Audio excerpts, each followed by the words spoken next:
नमस्कार, सुप्रभात. मी सेजल पुरवार. या बातमीपत्रात तुम्हा सर्वांचं स्वागत आणि सर्व महिलांना आज महिला दिनाच्या खूप खूप शुभेच्छा. सुरुवातीला बातमी खरं तर महत्त्वाची आहे. महाराष्ट्रात उन्हाचा तडाखा वाढलाय. सोलापूर आणि रत्नागिरीमध्ये पारा 38 अंशांवरती गेलेला आहे. यामध्ये आपण जर बघितलं तर कोकणात दमट आणि उष्ण हवामान आहे. यामुळे येलो अलर्ट जारी झालाय. ठाणे, मुंबई, रायगड आणि रत्नागिरी जिल्ह्यात हवामान सरासरीपेक्षा उष्ण आणि दमट राहणार आहे. उर्वरित राज्यातही तापमान चढच राहणार असल्याचं कळत आहे. राज्यभरात कुठे नेमकं किती तापमान बघूयात ग्राफिक्स मध्ये. सोलापूरमध्ये 38 अंश सेल्सिअस, रत्नागिरीमध्ये 38 अंश सेल्सिअस, सांगलीत 37.4 तर पुण्यात 36.7 अंश सेल्सिअस इतक्या तापमानाची नोंद झालेली आहे. शिवाय कोल्हापुरात 36.2, धाराशिवमध्ये 36.1, नाशिकमध्ये 35, नागपूरमध्ये 34.2, संभाजीनगरमध्ये 34 तर महाबळेश्वरमध्ये 32 अंश सेल्सिअस इतक्या तापमानाची नोंद झालेली आहे.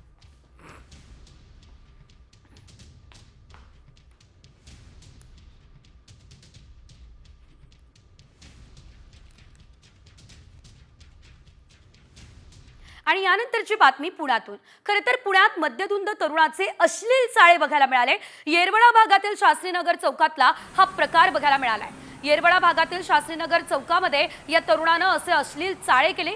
महागडी कार त्यानं रस्त्यात उभी केली आणि त्यानंतर हे कृत्य केलं असल्याचं बघायला मिळालं. पोलिसांकडून तरुणासह त्याच्या मित्राला आता अटक करण्यात आली असल्याचं बघायला मिळतंय. हा तरुण आपण पाहू शकतोय.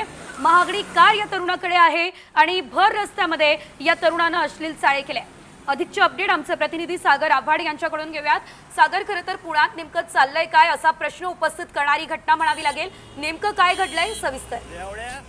नक्कीच आपण जर बघितलं तर 7:30च्या सुमारास BMW गाडी असणारा जे दोन तरुण आहेत ते सिग्नलला थांबलेले होते शास्त्रीनगर चौकामध्ये. गाडी रस्त्यामध्ये का थांबली म्हणून या ठिकाणचे स्थानिक आहेत शिरतात यांनी त्याला विचारणा केली तर तो सिग्नल वरती लघुशंका करत होता आणि त्याचा मित्र जो आहे तो आतमध्ये बिअर पेट बसलेला होता. आपण जर बघितलं तर गाडी सिग्नलच्या मधोमध लागलेली, गाडीचा दरवाजा उघडा आहे आणि हा युवक जो आहे तो लघुशंका करतोय आणि त्याचा दुसरा मित्र जो आहे तो बिअर पितोय. ज्यावेळेस विचारले त्यावेळेस त्याने शिरसाट यांना अश्लील चाळे केलेले आहेत आणि BMWचा स्पीड हा 120च्या आसपास होता. नेमकं हे तरुण एवढ्या वेगाने कुठे जात होते. जर दुपारची वेळ असती, गाड्यांची रहदारी मोठ्या प्रमाणावर असती तर नक्कीच पोर्शे सारखी घटना जी आहे ती या ठिकाणी घडलेली असती. महागड्या गाड्या घेऊन ही तरुणाई नेमके काय करते असे अनेक प्रश्न जे आहेत ते उपस्थित होतात. या BMWचा शोध पोलिसांकडून घेणं आवश्यक आहे. निश्चितच सागर, धन्यवाद दिलेल्या सर्व सविस्तर अपडेट्ससाठी. पुण्यात मध्यधुंद तरुणानं अश्लील चाळे केले असल्याचं बघायला मिळतंय. या तरुणाला भान सुद्धा नाही. हा व्यक्ती रस्त्यावरती हे चाळे करताना दिसलेला आहे. त्याच्यासोबत त्याच्या मित्राला सुद्धा आता पोलिसांनी ताब्यात घेतलेलं आहे. महागडी गाडी रस्त्यात उभी करत या तरुणानं हा संपूर्ण प्रताप केलाय. आणि यानंतर राज्यभरातल्या बातम्यांचा वेगवान आढावा 36 जिल्हे 36 रिपोर्टर्स मध्ये.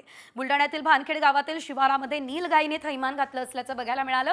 नीलगाईने शेतकऱ्यांचं मोठ्या प्रमाणात नुकसान केलं. नीलगाईच्या धुमाकुळामुळे शेतकऱ्यांमध्ये भीती आहे.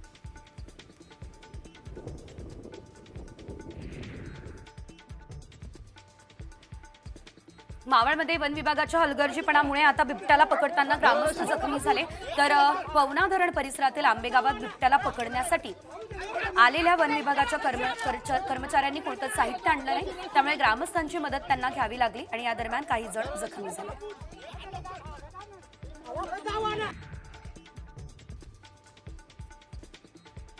पुण्याच्या दौंड तालुक्यातील शेतकरी राजेंद्र माधवराव शिंदे यांनी 1 एकरावरील कोबी पिकावर रोटावेटर फिरवला.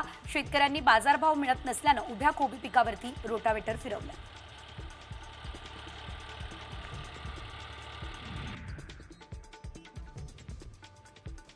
राज्यात भटक्या कुत्र्यांची संख्या दिवसेंदिवस वाढतीये. भटक्या कुत्र्यांमुळे नागरिक हैराण आहे.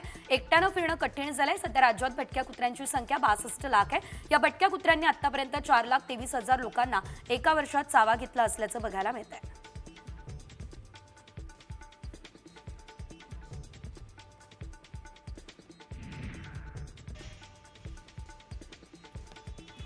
लातूरमध्ये अनेक भागात गेल्या 2 महिन्यांपासून गढूळ पाण्याचा पुरवठा जो आहे तो केला जात असल्याचं पाहायला मिळतंय। त्यामुळे नागरिकांचं आरोग्य धोक्यात आलंय। दरम्यान वारंवार तक्रार करूनही महानगरपालिका मात्र याकडे दुर्लक्ष करत असल्याचं बघायला मिळतंय।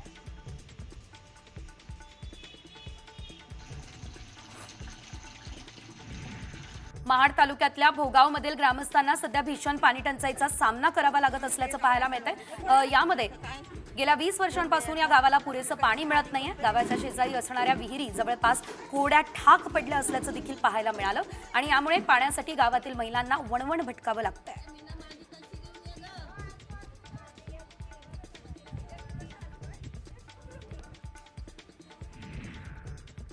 पुणे शहरात महानगरपालिकेने पाणी तपासणी मोहीम हाती घेतली असल्याचं पाहायला मिळतंय। आतापर्यंत 7195 नमुने सुद्धा तपासण्यात आले असल्याचं पाहायला मिळालेलं आहे। याशिवाय जर आपण बघितलं त्यातील 138 पाण्याचे नमुने पिण्यास अयोग्य आहे। दूषित पाणी आढळलेल्या भागात शुद्ध पाणी पुरवठा करण्याच्या सूचना पाणी पुरवठा विभागाला देण्यात आलेल्या आहेत।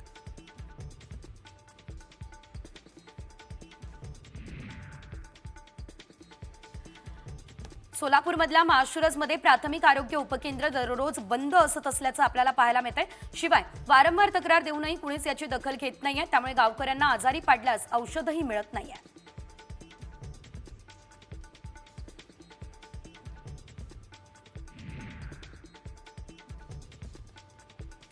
नांदेडमधल्या देगलूर तालुक्यातील सुगावातील दत्तात्रय बामणे यांच्या शेतात लाईटचे पोलवरील विद्युत वाहिनी तार खाली आल्या। या तारेत विद्युत प्रवाह सुरू असून मोठी दुर्घटना कधीही घडू शकते। या तारेमुळे शेतात काम देखील करता येत नाही। देगलूर महावितरणचे अधिकारी या तक्रारीकडे दुर्लक्ष करत असल्याचा आरोप शेतकरी सध्या करताना दिसतायत।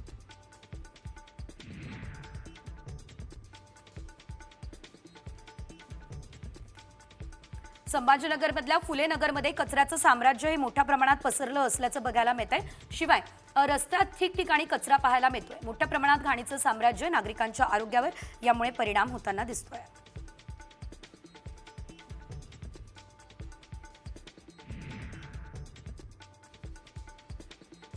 नाशिकमधील गोदावरी नदीच्या प्रदूषणाचा तिढा अद्यापही कायम असल्याचंच आपल्याला पाहायला मिळतंय आणि नदीला जलपर्णीचा विळखा वाढलाय। दुसरीकडे रसायन मिश्रित पाण्यानं ती दूषित झाली आहे। सगळीकडे दुर्गंधी आहे। या प्रकरणी प्रशासनाकडे कारवाईची मागणी केली जाते आहे।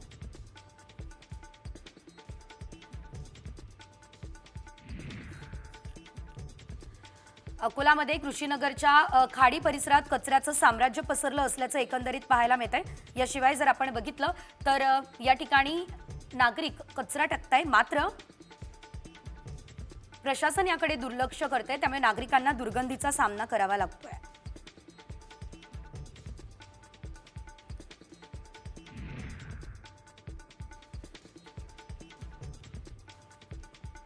पुण्यातील येरवडा परिसरात कामराज नगर व वाघरी वस्तीमध्ये महानगरपालिकेने आरोग्य केंद्र चालू केलं।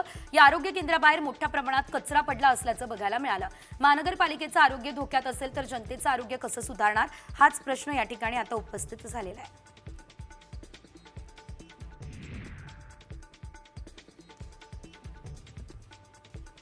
पुण्यातील कोरेगाव पार्कमधील अनधिकृत स्पा सेंटरवर प्रशासनानं कारवाई केली। स्पा सेंटरच्या बांधकामावर बुलडोझर सुद्धा फिरवण्यात आलेला आहे।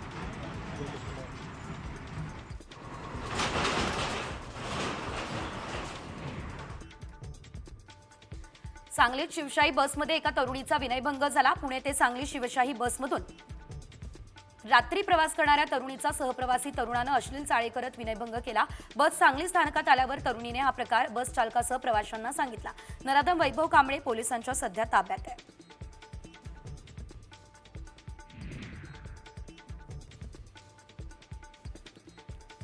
कल्याणमधील सापाड गावात शेजाऱ्यानं शेजाऱ्यावर प्राणघातक हल्ला केला। यात सोमनाथ गायकवाड हे गंभीर जखमी झाले। घराच्या मागे लाकूड ठेवण्याच्या वादावरून ही घटना घडली असल्याचं देखील एकंदरीत पाहायला मिळालेलं आहे। शिवाय या प्रकरणी पोलिसात गुन्हा दाखल करण्यात आलाय।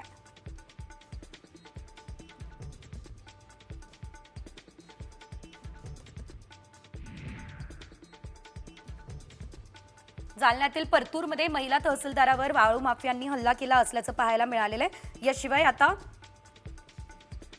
दुधना नदीपात्रात अवैध वाळू उत्खनन करणाऱ्यांवर कारवाई करण्यासाठी गेले असताना या घटनेचा व्हिडिओ समोर आला। या प्रकरणी पोलिसात गुन्हा सुद्धा दाखल करण्यात आलेला आहे।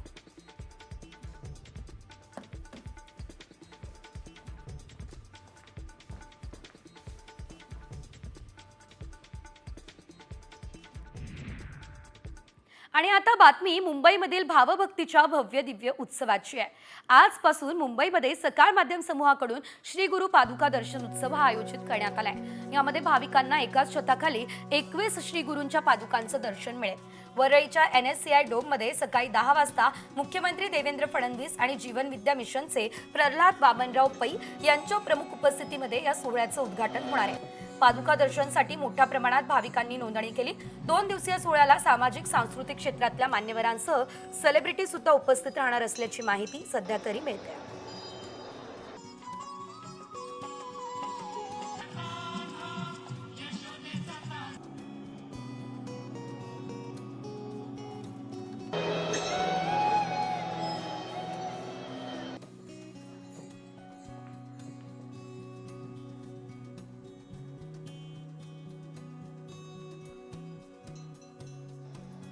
आणि यानंतर घेऊयात राज्यभरातल्या बातम्यांचा वेगवान आढावा। पुणे जिल्ह्यात वीज बिलांचे 200 कोटी थकलेले आहेत, त्यामुळे आता थकबाकीदारांवरती महावितरणकडून कारवाई करण्यात येते।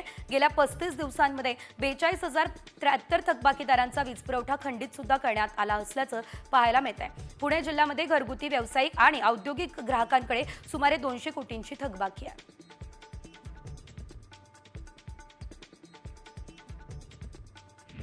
सार्वजनिक ठिकाणी दारूच्या नशेत आढळल्यास कारवाई केली जाणार आहे। दारूच्या नशेत असलेल्या व्यक्तीकडून अश्लील चाळे आणि महिलांच्या सुरक्षेचा प्रश्न निर्माण होतोय, त्यामुळे हे कडक पाऊल आता उचललं जाणार असल्याचं कळतंय।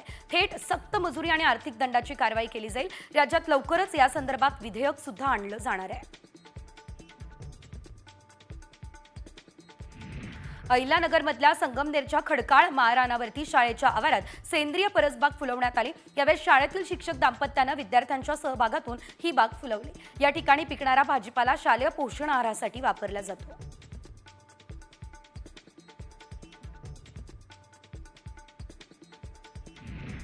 भारताच्या महिला कबड्डीपटूंनी हिजाब स्कार्फ परिधान केल्याचं नेटकऱ्यांना आवडलेलं दिसत नाहीये।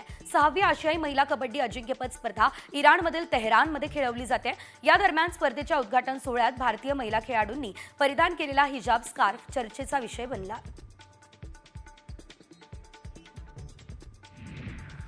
मध्य प्रदेशच्या बुरहानपूरमध्ये खजिन्यासाठी लोक वेडे झाले, तर छावा चित्रपटात बुरहानपूर हा मुघलांचा खजिना असल्याचं म्हटलं, म्हणून बुरहानपूरमधल्या आरसीगड या ठिकाणी नागरिकांनी तब्बल 100 खड्डे खणले आणि ते सोन्याची नाणी सुद्धा शोधतायत।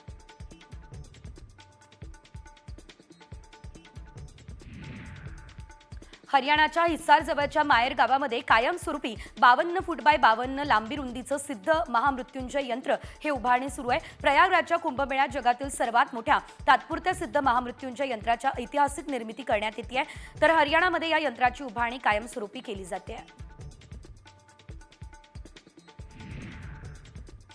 कुंभमेळ्यामुळे रेल्वे मालामाल झाल्याची माहिती आहे। कुंभमेळ्याने आता रेल्वेच्या तिकीट विक्रीने उच्चांक गाठलेला आहे। प्रयागराज जिल्ह्यातील 9 रेल्वे स्थानकांमधून सुमारे 186.99 कोटी रुपयांच्या तिकिटांची उलाढाल झाली आहे।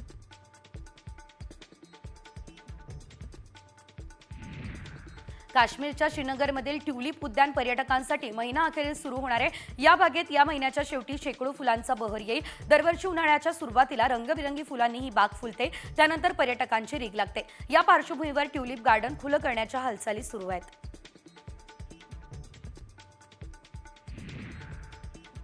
वाशिममध्ये गरिबांचं फ्रीज म्हणून ओळखले जाणारे माठ आता बाजारात उपलब्ध आहे। गेल्या वर्षीच्या तुलनेत यावर्षी माठाच्या दरात वाढ झाली। ग्राहकांनी मोठ्या प्रमाणात त्याला पसंती दिली आहे।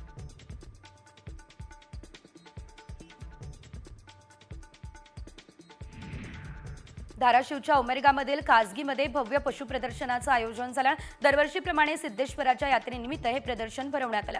धाराशिवसह लातूर, सोलापूर आणि कर्नाटकमधील गुलबर्गा शिवाय बिदरमधील पशुपालक सहभागी यामध्ये झाले। मोठ्या प्रमाणात पशूंची खरेदी या ठिकाणी केली जाते।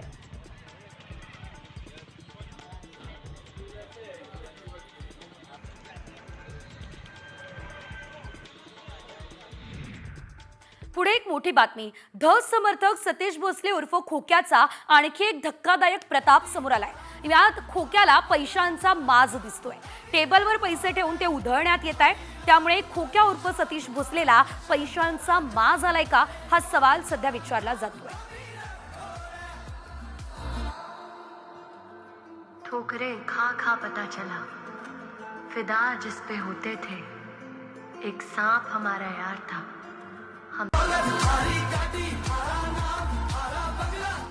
तर सतीश भोसलेच्या उन्मादाच्या एक ना अनेक घटना समोर येत आहेत, तरी कारवाई का नाही हा मुद्दा अनुत्तरित राहिलेला आहे. पुढे महत्त्वाची बातमी आहे. सरपंच संतोष देशमुख हत्येचा मास्टरमाइंड वाल्मिक कराडच आहे, याचा मोठा आणि सर्वात मोठा पुरावा सीआयडीच्या हाती लागलाय. चाटे सुदर्शन गुलेचा संवाद जबाबात नोंदवण्यात आलाय. केस तालुक्यातील तिरंगा हॉटेलमध्ये संतोष देशमुखांच्या हत्येचा कट रचण्यात आला. चाटे आणि घुले यांच्यातल्या संवादाचा प्रत्येक शब्द आता सीआयडीने घेतलेल्या एका व्यक्तीच्या जबाबात आहे. त्यामुळे वाल्मिक कराड हा हत्येत आरोपी तर झालाच, पण या कटाचा तो मास्टरमाइंड आहे हे सुद्धा आता समोर आलंय.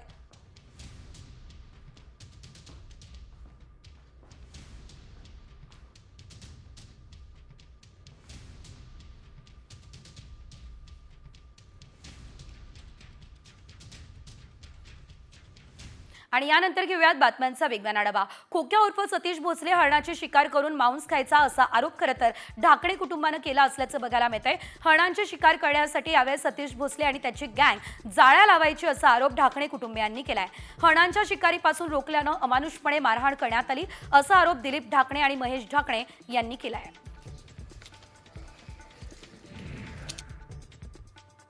सतीश भोसले उर्फ खोक्याला अटक करण्यासाठी वन विभागाकडून आता हालचाली सुरू आहे.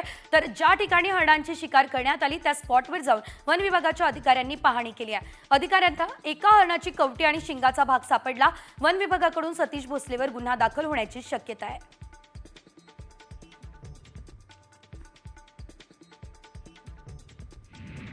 खोक्या भोसले प्रकरणात तृप्ती देसाईंनी सुरेश धस यांच्यावर निशाणा साधला. सुरेश धस पण आका निघाले. धनंजय मुंडेंचं नेतृत्व बीडमधून कायमस्वरूपी संपवून स्वतःचं वर्चस्व यापुढे टिकवून ठेवण्यासाठी त्यांची लढाई होती असं तृप्ती देसाई म्हणाल्या.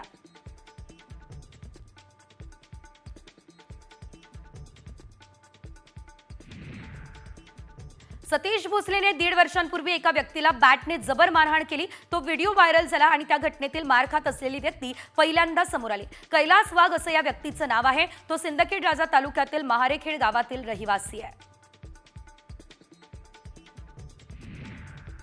शिवराज बांगरने वाल्मिक कराडला अंगावरती गाडी घालून ठार मारण्याची धमकी दिली. बांगर विरुद्धची FIRची कॉपी सामाजिक कार्यकर्त्या अंजली दमानिया यांनी सोशल मीडियावर पोस्ट केली. धनंजय मुंडेंच्या जगमित्र कार्यालयातील गणेश उगलेने या संदर्भात फिर्याद दिली होती. गेल्या काही दिवसांपासून जयंत पाटील राष्ट्रवादीमध्ये नाराज आहे आणि भाजपच्या वाटेवर आहे अशी चर्चा आहे. हे असताना याच पार्श्वभूमीवर मुख्यमंत्री फडणवीसांनी जयंत पाटलांना पुन्हा एकदा सत्ताधाऱ्यांच्या बाजूने येण्याबाबत सूचक वक्तव्य केलं. भाषणावेळी जयंत पाटील बोलले, त्यामुळे फडणवीसांनी त्यांना टोला हाणला.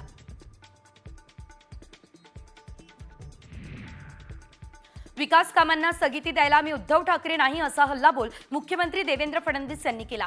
राज्यपालांच्या अभिभाषणावर उत्तर देताना त्यांनी चौफेर फटकेबाजी केली.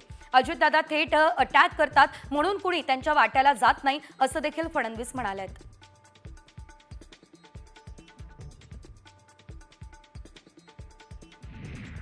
अनिल परब यांच्या संभाजीराजेंवरील वक्तव्यावरून विधान परिषदेत जोरदार राडा झाला. परबांनी संभाजी महाराजांची माफी मागावी अशी मागणी सत्ताधाऱ्यांनी केली. तर वक्तव्य तपासा, आक्षेपार्ह असेल तर मी दिलगिरी व्यक्त करतो असंही परब म्हणाले. दरम्यान नितेश राणे आणि अनिल परब यांच्यामध्ये जोरदार जुगलबंदी रंगली.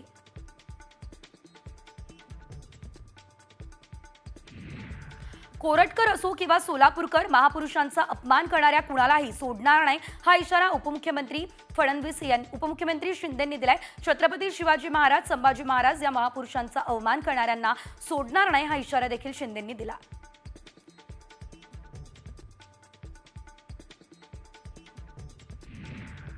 शरद पवार गटाचे आमदार जयंत पाटलांनी राजू कारेमोरे यांचे एक पत्र सभागृहामध्ये वाचून दाखवलं. सत्ताधारी आमदार राजू कारेमोरे यांनी मोहाडी तहसीलदारांना हे पत्र लिहिलेलं. ते पत्र विरोधकांच्या हाती लागलं. दरम्यान या पत्रात राजू कारेमोरेंनी सरकारमधील मंत्र्यांवर गंभीर स्वरूपाचे आरोप केलेत.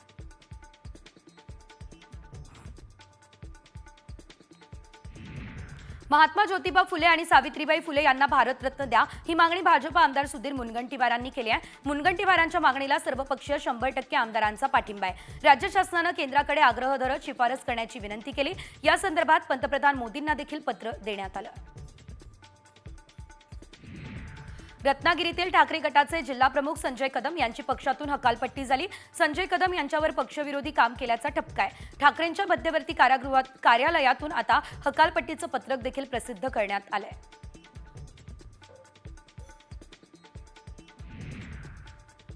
लाडक्या बहिणींनंतर आता सरकारने मुलींसाठी एक महत्त्वाची घोषणा केली. राज्यातील 14 वर्षांमधल्या सर्व मुलींना याचा फायदा होणार आहे. खरं तर काय सरकारचं नवीन मिशन आहे या रिपोर्टच्या माध्यमातून बघूयात.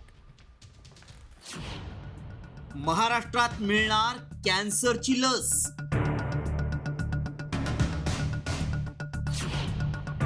सरकार देणार महिलांना मोफत लस. आता कॅन्सर होणार हद्दपार. महाराष्ट्रातून कॅन्सरला हद्दपार करण्यासाठी सरकारनं महत्त्वाचं पाऊल उचललंय. कारण आता सरकारच कॅन्सरवरील लस मोफत देणार आहे. मुलींना ही लस मोफत देणार असल्याची घोषणा आरोग्यमंत्री प्रकाश आंबेडकर यांनी केली आहे. देशात कॅन्सरनं अनेकांचा मृत्यू होतोय, त्यात महाराष्ट्रही आघाडीवर आहे. त्यामुळे सरकारनं लाडक्या बहिणींसाठी कॅन्सरवरील मोफत लस देण्याची घोषणा केली आहे. कॅन्सरचं प्रमाण एका बाजूला शहरी भागात आणि ग्रामीण भागामध्ये सुद्धा वाढतंय. पहिल्या टप्प्यामध्ये काही आरोग्याच्या संबंधित ज्या काही प्रश्न तयार व्हायचे त्यातला एक व्यसन असेल तर कॅन्सर व्हायचा, ब्रेस्ट कॅन्सर हा महिलांच्यामध्ये व्हायचा असं आपण बघत होतो. परंतु आज लहान मुलांपासून सगळ्यांच्याकडे ज्या पद्धतीचं कॅन्सरचं प्रमाण वाढतंय तो चिंताजनक विषय आहे. आणि म्हणूनच मगाशी अर्थमंत्री आदरणीय अजितदादांना आम्ही विनंती केली आणि त्यांनी सुद्धा त्याला संमती दिली की राज्याच्या सर्व 0 ते 14 वयोगटातल्या मुलींना विशेषतः आपण या लसीची योजना राज्य शासनाच्या वतीनं मोफत करण्याबद्दलचा निर्णय सुद्धा शासन घेईल. कॅन्सर रुग्णांसह मुलींसाठी हा निर्णय अत्यंत महत्त्वाचा आहे. जशी सरकार लाडक्या बहिणींची काळजी घेते तशीच काळजी महाराष्ट्रातल्या लेकींची देखील घेतली जातीये. 14 वर्षापर्यंतच्या मुलींसाठी ही लस मोफत दिली जाईल. ब्रेस्ट कॅन्सरसाठी लवकरच ही लस दिली जाणार आहे. महिलांसाठी पुढच्या 5 ते 6 महिन्यात लस उपलब्ध होईल. कॅन्सर सारख्या गंभीर आजारावर लस बाजारात आल्यानं सर्वांना मोठा दिलासा मिळालाय. भारतात दरवर्षी 90,000हून अधिक महिलांचा ब्रेस्ट कॅन्सरनं मृत्यू होतो. दरवर्षी 1,70,000 महिलांना कॅन्सर होत असल्याचं आढळून आलंय.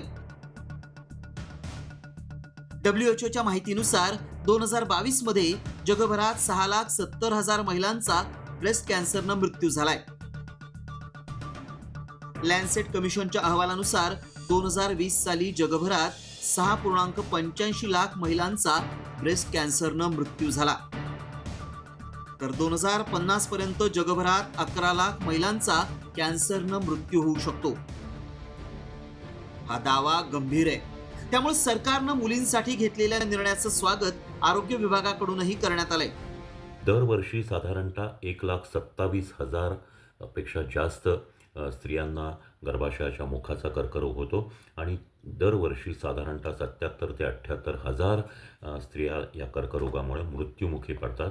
भारत सरकारने 9 ते 15 वर्ष वयोगटातल्या मुलींसाठी गर्भाशयाच्या मुखाच्या कर्करोगाची प्रतिबंधक लस HPV लस ही देण्याचं ठरवलेलं आहे आणि ही अतिशय स्वागतार्ह आणि भारतीय स्त्रियांच्या आरोग्याच्या दृष्टीने खूप महत्त्वाची गोष्ट आहे.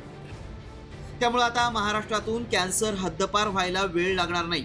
सरकारच्या या निर्णयामुळे लाखो मुलींना दिलासा मिळणार आहे. रिपोर्ट साम TV न्यूज.